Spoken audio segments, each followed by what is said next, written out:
우리 사도신경으로 신앙 고백하시겠습니다. 나는 전능하신 아버지 하나님 천지의 창조주를 믿습니다. 나는 그의 유일하신 아들 우리 주 예수 그리스도를 믿습니다. 그는 성령으로 잉태되어 동정녀 마리아에게서 나시고 본디오 빌라도에게 고난을 받아 십자가에 못 박혀 죽으시고 장사된 지 사흘 만에 죽은 자 가운데서 다시 살아나셨으며 하늘에 오르시어 전능하신 아버지 하나님 우편에 앉아 계시다가 거기로부터 살아있는 자와 죽은 자를 심판하러 오십니다. 나는 성령을 믿으며 거룩한 공교회와 성도의 교제와 죄를 용서받는 것과 몸의 부활과 영생을 믿습니다. 아멘. 우리 찬송가 301장 찬송 하나님께 드리겠습니다. 301장입니다.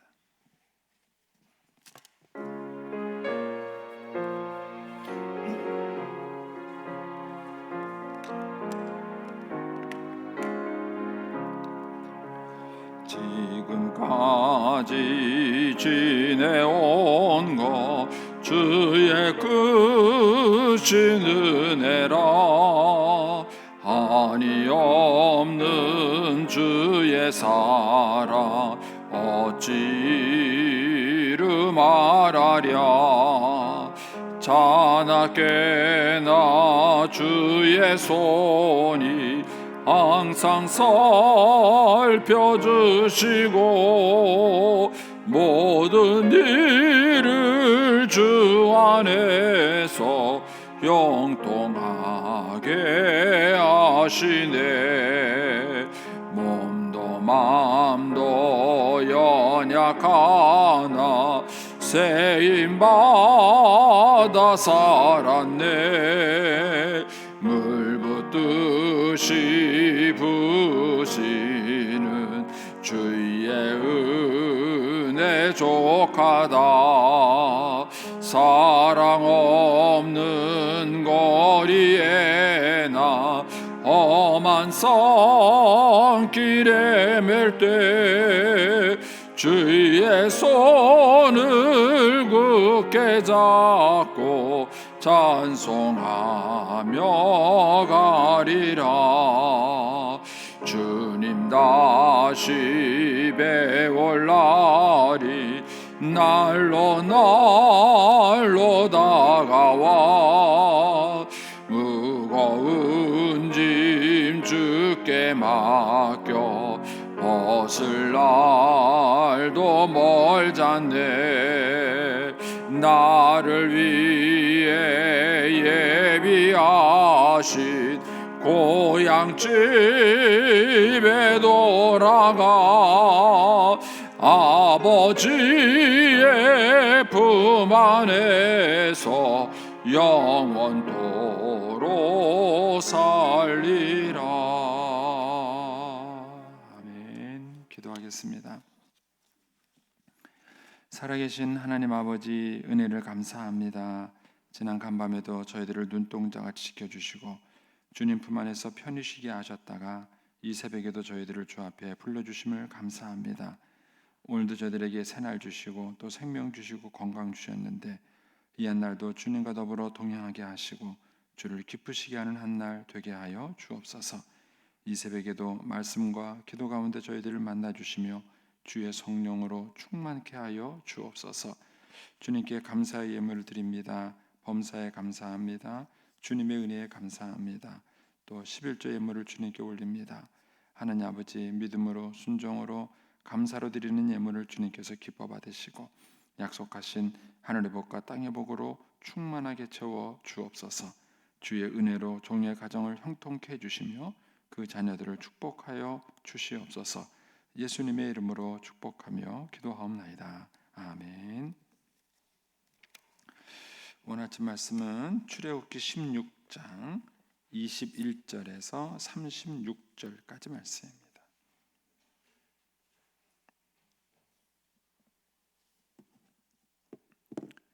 출애굽기 16장 21절에서 36절까지 말씀입니다.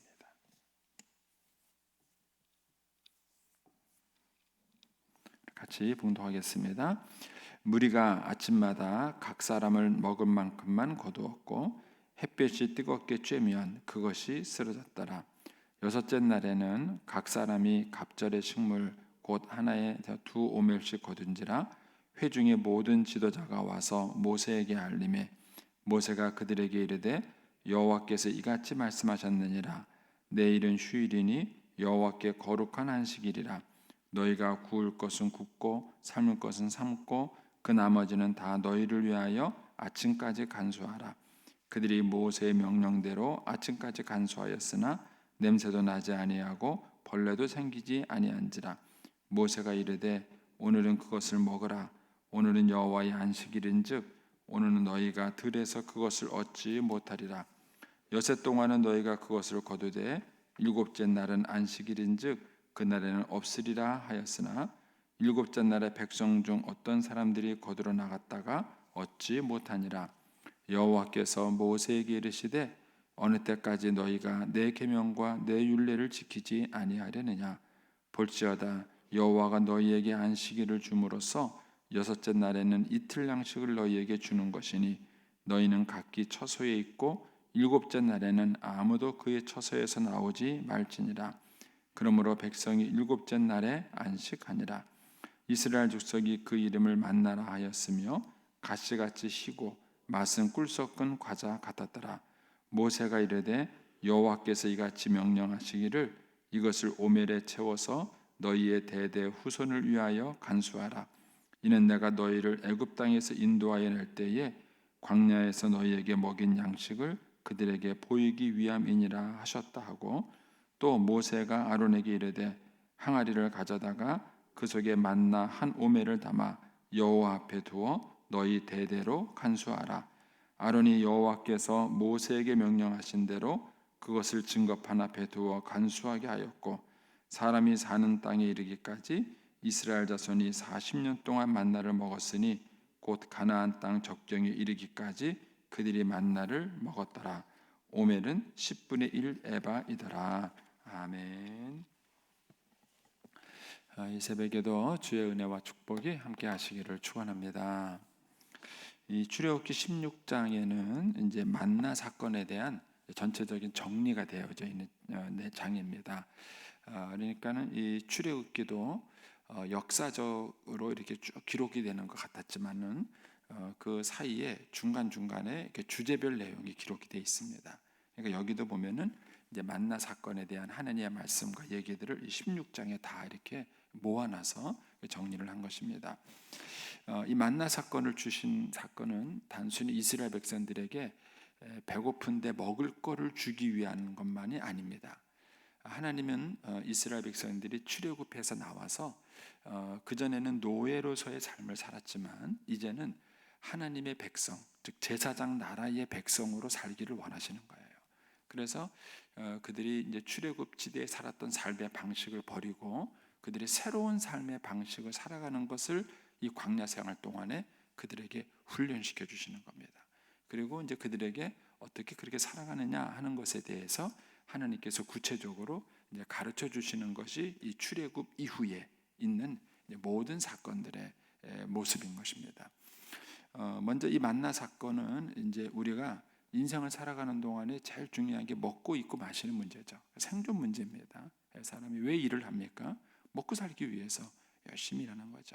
그리고 먹고 사는 문제에 대해서 사람이 조금 더 편안하고 좀 안락하게 생활하기 위해서 사람들이 열심히 일을 하는 거예요. 근데 이제 이 문제에 대해서 하나님께서 이제 하나님 나라의 백성은 어떻게 살아야 할 것이냐 하는 것들을 여기서 가르쳐 주고 있습니다. 자, 먼저 21절에서 30절까지는 안식일에 대한 얘기예요. 만나와 안식일과의 관계에 대한 얘기가 나와 있고요. 그다음에 31절에서 36절까지는 이 만나와 다음 세대, 우리의 자녀들 세대에 대한 얘기가 이제 오늘 정리가 되어 있습니다. 먼저 이제 21절에 가면 무리가 아침마다 각 사람은 먹을 만큼만 거두었다 그랬습니다. 그러니까 만나의 특징은 뭐냐면 매일매일 거두는 거예요. 하나님께서 일용할 양식을 주시는 겁니다. 이렇게 일용할 양식을 주시는 목적은 뭐죠? 우리로 하여금 양식을 의지하지 않고 양식을 주시는 하나님을 의지하게 하기 위함. 이것이 출애굽하고 나온 다음에 이들에게 달라져야 될 큰 변화입니다. 저와 여러분이 예수 믿고 난 다음에 달라져야 될 게 뭐냐면은 하나님이 계시다는 거예요. 예수 믿기 전에는 하나님이 없었어요. 근데 예수 믿고 난 다음에 하나님이 계시는 거예요. 그럼 하나님은 어떤 하나님이냐? 무엇을 먹을까? 무엇을 마실까? 무엇을 입을까? 이 모든 것이 우리에게 있어야 할 줄을 아시는 하나님이세요. 그러니까 우리가 하나님을 믿는다고 말했을 때 하나님 없을 때는 먹고 입고 마시는 문제를 자기가 걱정해야 되겠죠. 그러나 하나님을 믿고 난 다음에는 먹고 입고 마시는 문제는 하나님이 해결해 주시는 거예요. 이것은 뭐 우리 보고 일하지 말라 그런 개념하고는 좀 다른 겁니다. 그러니까 좀 비유로 말한다면 어떤 아이가 고아원에 있을 때하고 그 다음에 고아원에서 입양돼서 부모님이 계신 집에 들어와 살 때하고 달라야죠. 분명히 다릅니다. 그 고아원에서도 아이를 먹여주죠, 입혀주죠, 다 해줘요. 그러나 고아원에서 이 아이가 생활할 때와 자기에게 엄마 아빠가 있어서 생활할 때는 전혀 다른 것입니다. 그러니까 저와 여러분이 신앙생활한다는 것이 그거예요. 저와 여러분 신앙생활 한다 그랬을 때 단순히 교회 나와서 예배를 드리고 어떤 종교적인 행위를 하는 게 신앙생활이 아니에요. 우리에게 하나님이 계시다는 거예요. 아버지가 계신다는 거예요. 이 아버지가 계신다는 삶의 조건으로 살아간다는 얘기는 날마다 일용할 양식을 걷는다는 겁니다. 이거를 디모데 전서 6장에 가면 사도 바울이 뭐라고 얘기하느냐면은 먹을 것과 입을 것이 있은즉 족할 줄 알지니라 이렇게 하는 거예요. 이거는 일하지도 말고 저축하지도 말라 그런 뜻이 아니에요. 우리 마음에 있는 욕심과 상태예요. 사실 우리가 못 가져서 일하는 게 아니고 없어서 염려하는 게 아니에요. 우리 마음속에 근본적으로 하나님이 우리에게 일용할 양식을 공급해 준다는 이런 믿음이 없기 때문에 우리의 마음속에 자꾸 염려가 생기고 자꾸 욕심이 생기는 거예요. 근데 적어도 우리의 마음속에 먹을 것과 입을 것이 있으면 할렐루야 이제 끝이다 이런 마음을 가지고 인생을 살아가면 모든 물질 문제와 시간 문제에 대해서 우리가 다른 방식으로 대할 수 있다는 것입니다. 이거를 하나님께서 이 만나 사건을 통해서 이스라엘 백성들에게 가르쳐 주시는 겁니다. 끊임없이 가르쳐 주시는 거예요. 그러니까 먹을 것과 입을 것이 있으면 돼요. 그러면은 염려하지 않고 살으셔야 됩니다. 할렐루야. 저는 이제 목회자의 삶을 살았기 때문에 이것을 어쩔 수 없이 이제 훈련을 받았어요. 이것을 어쩔 수 없이 훈련을 받고 나니까는요 여러 면에서 이 문제가 될 때가 많아요. 예를 들어서 어쩌다가 돈을 좀 이렇게 좀 모았어요. 모았는데 하나님이 감동을 줄 때가 있습니다. 야, 그거 너 하나님께 바쳐라. 그러면요, 그냥 저하고 아내는 내일 이거 어떻게 하느냐 한 번도 걱정해 본 적이 없어요. 하나님이 그런 감동을 주시고 그것이 마음의 뜻이 하나님의 뜻이다라고 생각하게 되면은 그냥 아낌없이 바쳤어요. 한 번도 어머니께 무슨 우리 처갓집에게 무슨 물질적인 어려움이 있을 때 왜 우리 안 도와주냐 한 번도 부모님을 원망해 본 적이 없어요. 또 달라고 해본 적도 없고 또 어렵다고 얘기한 적도 없고 그래서 한 번도 그런 부분에 대해서 원망을 해본 적 없어요. 먹을 것과 입을 것이 있으면은 그냥 족한 거예요. 감사한 거예요. 그래서 하나님께서 이 만나 사건을 통해서 이스라엘 백성들에게 철저하게 가르치는 것은 뭐냐면은 하나님은 공급자다. 우리의 삶의 모든 것들을 공급해 주시는 분은 하나님이세요. 이 기본적인 믿음과 이것이 전제가 되어 있는 상태에서 우리가 인생을 노력을 하고 여러 가지 많은 것을 하며 살아갈 때 여기에 대한 적당한 균형을 취할 수 있는 것입니다.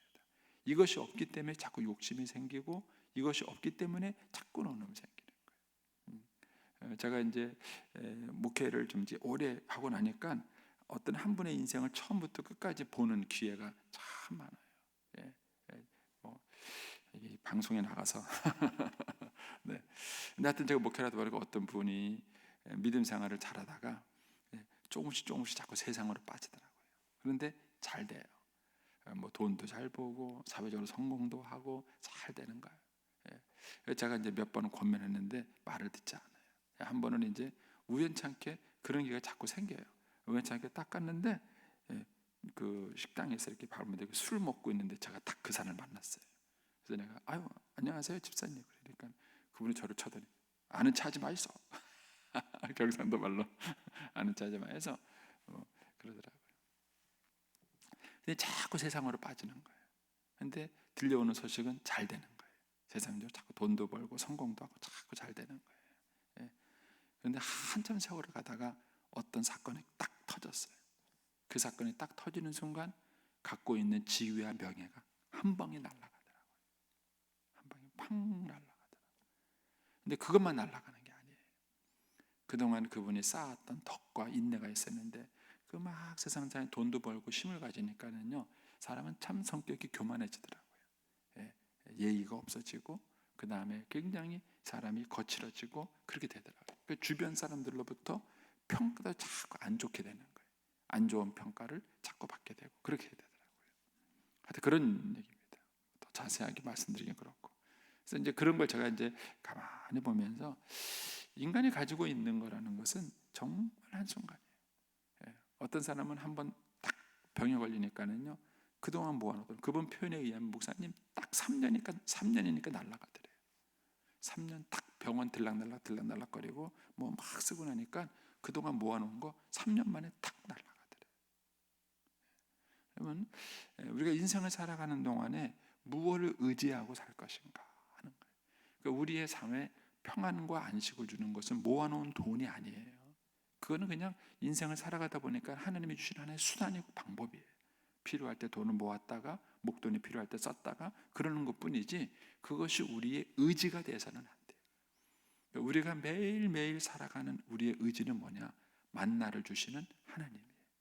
그 하나님이 매일매일 우리의 삶의 공급자가 되어 주셔서 매일매일 그걸 주시는 거예요. 하나님께서는 이스라엘 백성들이 그거를 아침마다 경험하기를 원하신 거예요. 아침마다 그들이 아침마다 각 사람이 나가서 만나를 거둬들이고 올 때마다 그들이 우리에게 매일매일 일용할 양식을 공급하시는 하나님이 계시다. 하나님께서 매일매일 이것을 주시는구나. 이걸 경험하는 거죠. 자, 거기에 35절에 가시면 이런 말씀이 나오잖아요. 사람이 사는 땅에 이르기까지 여기가 어디입니까? 가나안 땅이에요. 그러니까는 이걸 뒤집어서 말하면 광야는 뭐죠? 사람이 사는 땅이 아니에요. 사람이 살 만한 땅이 아니에요. 그런데 이 사람이 살 만하지 않은 땅에서 하나님은 40년 동안 만나를 먹이셨어요. 40년 동안 만나를 먹인 겁니다. 그러니까 40년 동안 이들에게 하나님이 음식을 공급해 주셨어요. 그 정도 되면은 하나님을 믿어야 되지 않나요? 하나님을 신뢰해야 되지 않는가 하는 거예요. 그러니까 저와 여러분에게도 하나님께서 지금도 공급해 주시는 만나가 있어요. 한번 여러분 잘 살펴보십시오. 여러분의 삶에 보면은 하나님이 지금도 저와 여러분에게 계속해서 공급해 주시는 만나가 있고 그걸 통해서 하나님이 어떤 분인지를 계속해서 경험하게 해주시는 거예요. 경험하게 해주시고 하나님은 내 삶의 공급자시다. 내 삶의 필요이시고 이것을 채워주시는 겁니다. 그러니까 하나님은 우리에게 사명을 주시고 사명을 주시면 반드시 그 사명을 감당할 수 있는 힘과 능력을 공급해 주시는 분인 것이죠. 자, 그러면서 이번에는 여섯째 날 규정이 나오는 거예요. 22절 가보시면 여섯째 날에는 각 사람이 갑절의 식물 곧 하나에서 두 오멜씩 거둔지라 회중의 모든 지도가 와서 모세에게 알림해 모세가 그들에게 이르되 여호와께서 이같이 말씀하셨느니라 내일은 휴일이니 여호와께 거룩한 안식일이라. 여섯째 날 되어 갖고는요 바닥에 내린 양이 훨씬 더 많아진 거예요. 그래서 백성들이 갑절을 갖고 왔죠. 그러니까 백성들이 지도자가 와서 그 얘기를 하니까 이제 모세가 괜찮다. 여섯째 날에는 하나님이 2배를 주신 것이다. 그러니까 이제 오늘은 2배를 걷고 그 대신에 내일은 없다. 이런 얘기를 이제 얘기해 주신 것이죠. 그러니까 하나님께서는 이제 노예로서의 삶을 살 때는 시키는 대로 사는 거예요. 시키는 대로 사는. 그러나 이제 출애굽하고 난 다음에는 그들이 하나님의 백성으로서 하나님께 자율적 삶을 살아가는 거예요. 삶을 디자인해야 되는 거죠. 근데 이 디자인할 때 하나님 어떻게 했느냐? 7일 중에서 6일은 자기를 위해서 살고 하루는 하나님을 위해서 살라는 거예요. 우리 한국 교회가 이 주일 성수에 대해서 가르친 거는 참 잘했는데 점점 시간이 흐르면서 어느 쪽으로 갔냐면요. 주일날 11시 예배를 드리는 게 주일 성수다. 이렇게 착각을 하고 있어요. 맞습니까? 여러분 주일날 11시 예배 드리고 가시면 주일 성수 한가한가요? 그 주일 성수 아니에요. 주일을 성수하는데 그 중에 핵심이 예배를 드리는 거예요. 예배를 드리는 게 핵심일 뿐이에요. 그러나 그건 주일 성수가 아니에요. 주일 성수의 기본적 개념은 뭐냐? 일주일의 하루는 하나님의 것이에요. 그래서 그 날을, 일주일의 6일은 나를 위해서 내가 일을 했다면 일주일의 하루는 하나님을 위해서 그 시간을 써야 되는 거예요. 그래서 옛날 우리 믿음의 선배들은, 우리 한국교회의 초창기 선배들은 어떻게 했느냐, 주일날 뭘 했느냐 하면은, 옛날에는 농번기, 농사짓는 사회잖아요. 농사짓는 사회인데 주일날 기본적인 거, 소 여물 주고 이런 거 딱 해놓고 난 다음에는요, 주일날 예배드리고 뭐 했느냐, 그들이 신방과 전도를 했어요. 예배를 딱 드리고 와서, 지금은 신방은 목사가, 평신도들은 신방 받고, 이거 잘못된 개념이에요. 이것이 굉장히 어느 순간부터 이걸 이분화시켜 버린 거예요. 근데 교회는 기본적으로 그렇지 않습니다. 그래서 여러분들이 주일날 예배드리고 예배드린 다음에 우리 구역 식구에 누가 안 나왔어? 왜 알아보는 거예요? 왜 안 나왔지? 그러면은 주일날 오후에 신방 갔어요. 그분들이 신방 간 거예요. 오늘 왜 못 나왔냐고 가서 알아보, 신방 가고, 누가 왜 아픈지, 무슨 일이 있는지, 그러네요. 그렇게 주일날 시간을 쓴 거예요. 그리고 난 다음에 신방할 사람이 없으면 뭐였냐? 주일날 그들이 전도하러 다닌 거예요. 전도하러. 그래서 이 주일날을 온전히 하나님을 위해서 쓰는 날로 구분된 거예요. 그래서 여러분들이 한번 인생을 살아가면서 생각을 해보세요. 내게 주어진 시간 가운데 내가 하나님을 위해서 쓰는 시간이 얼마나 있는가? 물론 성경에 나와 있는 얘기는 아니지만, 어떤 분은 하루 24시간 가운데 10의 1조, 2시간 40분을 하나님을 위해서 쓴다, 이런 분이 있어요. 저는 성경 얘기가 아니라는 얘기 말씀을 드렸습니다. 성경 얘기는 아니지만 그분은 그렇게 하고 싶은 거예요. 내가 하루 24시간 중에서 적어도 2시간 40분은 내가 하나님께 11조를 드리고 싶다. 그래서 그분은 적어도 하루에 2시간 40분 동안은 성경을 공부하고 기도하더라고요. 자기가 꼭 그 시간을 하나님께 드리겠다. 물론 그것이 율법은 아닙니다. 율법도 아니고 무슨 계명도 아니고 성경에 나와 있는 얘기도 아니에요. 그러나 그분들이 그렇게 해서 하나님께 자기의 시간 가운데 하나님의 시간을 구별하여 드리는 거예요. 만약에 이것을 드리지 않으면 인간은 24시간 뭘 할까요? 먹고 입고 마시는 문제를 위해서 살아요. 하루 종일 이 문제만 걱정하고 사는 거예요. 하루 종일 이 일만 하다가 사는 거예요. 이것만 걱정해요. 그래서 예전에 제가 은혜 받았던 말씀 가운데 지금도 기억나는 게 그거예요. 왜 일합니까? 먹기 위해서 일하죠. 왜 먹습니까? 일하기 위해서 먹죠. 왜 일합니까? 먹기 위해서. 끊임없는 채발, 답이 없는 걸 주는 거예요. 왜 일합니까? 먹을 거 사야죠. 왜 먹습니까? 그래야 힘내서 일하죠. 왜 일합니까? 또 먹을 거. 그러다 인생 죽는 거예요. 그러니까는 왜 일하고 왜 먹고 마시는지에 대한 그런 이유와 목적이 없는 인생을 살아가는 것이죠. 제가 이제 학생 때 들었던 설교 가운데 그런 게 있었어요. 학생한테, 학생 어디 가나? 학교 갑니다. 학교는 왜 가는데? 공부하러 가죠. 공부는 왜 하는데? 공부를 잘해야 훌륭한 직장에 취직하죠. 훌륭한 직장인데, 그래야 장가를 잘 가죠. 장가를 왜 잘 가는데? 그래야 잘 먹고 살아야 돼. 왜 잘 먹고 살아야 돼? 그 다음에 뭐 할 건가? 죽죠? 이렇게 얘기를 해요. 그때 그 목사님이 참 그 얘기를 재밌게 하시더라고요. 하면서 뭐라냐? 학생, 그럼 자네는 지금 죽으러 뛰어가는 거네. 그렇게 얘기를 했다는 거예요. 우리 인생을 왜 사는가 하는 문제에 대해서 곰곰이 생각해야 돼요. 그래서 하나님은 이 만나 사건을 주시면서 너희가 6일은 매일 걷는 거 살겠지만 일주일에 하루는 일 안 해도 된다는 거예요. 일 안 해도 하나님이 2배의 양식을 6일째 주시는 거예요. 6일째 주시는 거예요. 그렇게 해도 하나님이 7일째 먹을 수 있는 양식을 공급해 주시는 하나님. 이게 하나님의 디자인이에요. 하나님의 디자인. 그래서 여러분들이 내게 주어진 시간 가운데 하나님 나한테 24시간을 주고 이렇게 인생을 주셨는데 이 시간을 어떻게 쓸 것인가, 이런 고민을 한번 해보셔야 돼요. 또 하나님이 내게 돈을 주셨어요. 돈을 주시면 이 돈을 가지고 내가 어떻게 쓸 것인가 하는 거예요. 만약에 필요에 의해서 쓴다면요, 먹고 입고 마시는 문제로 해서 다 쓰고도 모자라요. 인간이 하는 짓이에요. 그런데 하나님이 나에게 주신 비전을 따라서 쓴다면 그 내용을요 비율에 따라서 나눌 수 있어야 돼요. 내가 시간이 이만큼 주어졌는데 이 시간에 몇 프로는 하나님을 위해서, 몇 프로는 뭘 하기 위해서, 몇 프로는 뭘 위해서, 이것을 구분할 줄 아는 훈련을 우리 자녀들에게 시켜야 되는 거예요. 물질도 마찬가지죠. 자기에서 쓰면은 한도 끝도 없습니다. 어떻게까지 써야지 만족할까요? 그러나 먹을 것과 입을 것이 있은즉 족할 줄 아는 마음을 다 가지고 있으면, 그러면은 이제 내가 이것은 누구를 위해서, 이건 누구를 위해서, 이건 누구를 위해서 이렇게 돈을 쓸 수 있는 그런 이제 배분이 나온다는 거예요. 제가 하는 얘기가 좀 이해가 되시나요? 이 만나 사건은 하나님께서 이스라엘 백성들에게 그런 큰 그림을 경험시켜 주기 위한 겁니다. 그래서 24절에 가시면 이런 얘기가 나오죠. 그들이 모세의 명령대로 아침까지 간수하였으나 냄새도 나지 아니하고 벌레도 생기지 아니했다. 안식일이 아닌 날 이틀 양식을 거두면 썩었어요. 썩었어요. 그런데 이 6일째 되는 날 이틀 양식을 거뒀는데 냄새도 나지 않고 썩지 않았어요. 그 양식은 이틀 동안 가는 거예요. 여러분, 이게 하나님의 방식대로 사는 거예요. 그러니까 하나님의 방식대로 살면 썩지 않아요. 냄새도 나지 않아요. 그런데 하나님의 방식이 아닌 인간의 방식으로 살면 반드시 썩거나 냄새가 나는 일이 벌어지게 되는 거예요. 그러니까는 하나님이 우리 이스라엘 백성들에게 이런 삶의 디자인을 새롭게 가르쳐 주는 거죠. 그래서 엿새라는 개념을 이들에게 가르쳐 주는 것입니다.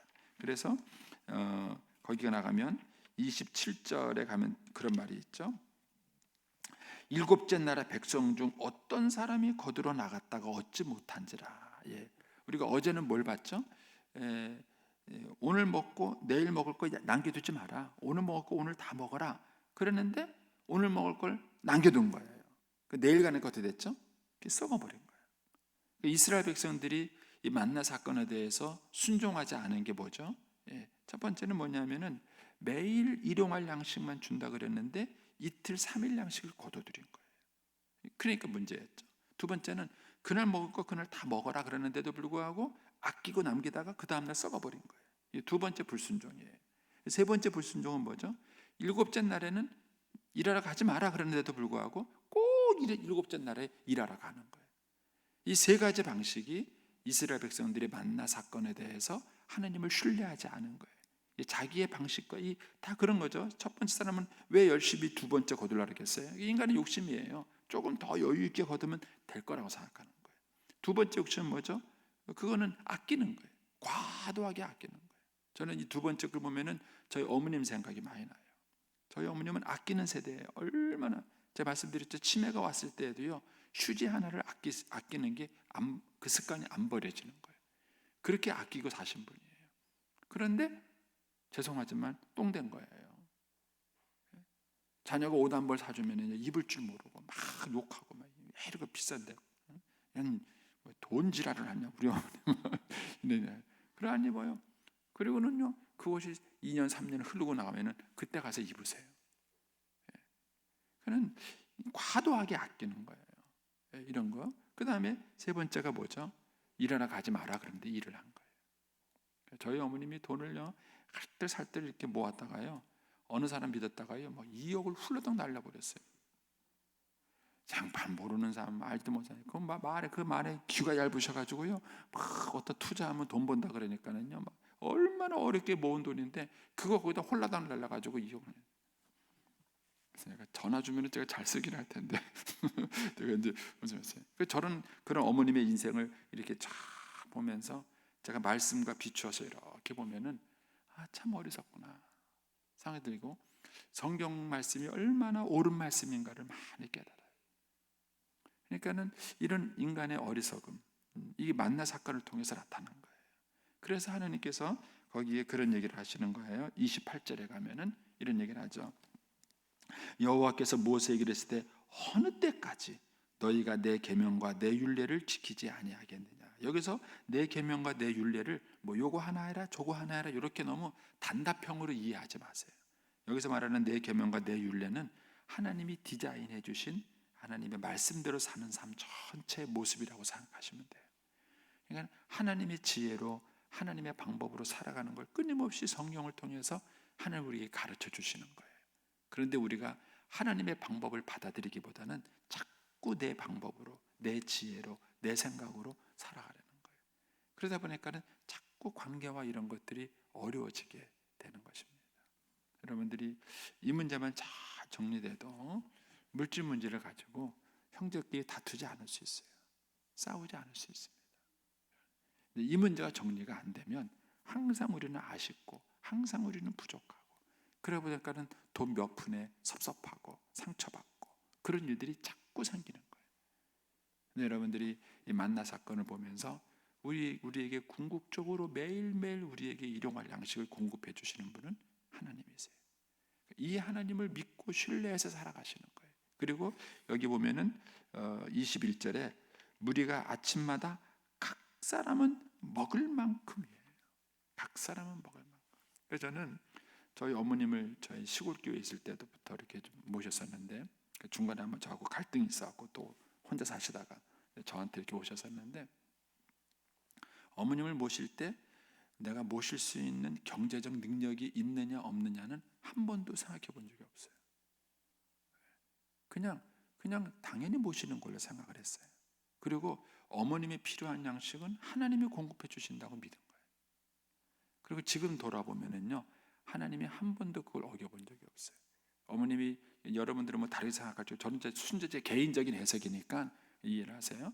제가 저희 어머님 저희 집에 딱 왔을 때예요, 막상 이제 모시고 사니까 만만치가 않은 거예요. 왜냐면 일단 제가 목회자다 보니까는 매일 신방 나가고 이렇게, 아내도 같이 나가잖아요. 아내가 집에서 살림만 하고 집에 있는 것이 아니라 제가 신방 나가면은 아내도 같이 나가야 되는 거예요. 그러니까는 어머님을 모시고 있으면서 낮 시간이 문제가 되는 거예요. 그래서 이제 일단 갔다가 교인들한테 양해를 구하고 할 수 없이 점심 먹으러 집으로 왔어요. 아침 챙겨드리고 신방 갔다가 또 들어와서 점심 챙겨드리고 또 신방 갔다가 저녁 챙겨드리고 이제 이런 삶을 사는 거예요. 근데 이게 사니까 굉장히 목회하면서 힘들더라고요. 쉽지는 않더라고요. 근데 그때 하나님께서 만들어준 제도가 뭐냐? 주간 요양 제도입니다. 할렐루야. 뭐 여러분들 어떻게 생각할지 모르겠지만은요, 저는 하나님이 다 우리 집을 위해서 만들어준 제도예요. 저는 그런 제도가 그때 생겼는데 또 막 생긴 지 얼마 안 돼 갖고 있는지도 몰랐어요. 근데 이제 교인이 얘기를 해준 거예요. 목사님, 이런 제도가 있어요. 딱 해줘. 우리 어머님이 거기서 4등급을 받았다는 거 아닙니까? 4등급. 그러니까 저희 어머님, 저희가 탁 아침에 챙겨드려서 밥 챙겨드리고 탁 주간 요양 보내면요, 저녁까지 어머님을 돌봐주는 거예요. 얼마나 감사한지요. 저는 할렐루야예요. 저희 집 만납니다. 여러분 이해하시겠어요? 여러분, 하나님이 일하시는 방법은 참 놀라워요. 그래서 어머님을 모시는 동안에 힘들질 않았어요. 하나님이 각 사람에게 필요한 걸 공급해 주신 거예요. 저희 어머님 모실 수 있도록 하나님 필요한 거 정부에서 탁탁 주잖아요. 얼마나 감사해요. 탁탁 줘서 필요한 걸 딱딱딱 공급해 주시는 거예요. 그래서 여러분들이 이 사실을 믿으셔야 돼요. 하나님께서 우리의 공급자시고 만나와 필요한 것들을 채워주시는 분이시다 하는 그런 거죠. 그 다음에 이제 31절에서 36절의 핵심은 뭐냐면은 이거를 너희 후손에게 가르치라는 거예요. 후손에게. 그래서 늘 말씀드리지만 우리 어르신들이 인생을 살아오면서 경험했던 하나님을 반드시 자녀들에게 간증하십시오. 자녀들에게 얘기해서, 여기 보면은 이 만나 사건을 하나의 기념품으로 만들어서 자녀들에게 보여줘서 하나님이 어떻게 우리를 만들었는지를 가르쳐 주시는 거예요. 결국 부모 세대의 신앙이 자녀 세대가의 전수가 되어 있습니다. 그래서 여러분들이 받은 그 은혜를 여러분에게만 그치지 말고 이걸 내 자녀들에게 어떤 방식으로 이거를 전달하고 가르칠 수 있을 것인가, 이거를 고민해 보십시오. 그래서 그것이 우리와 우리 자녀들의 삶을 다 풍성하게 해주실 것입니다. 기도하겠습니다. 오늘은 14일자입니다.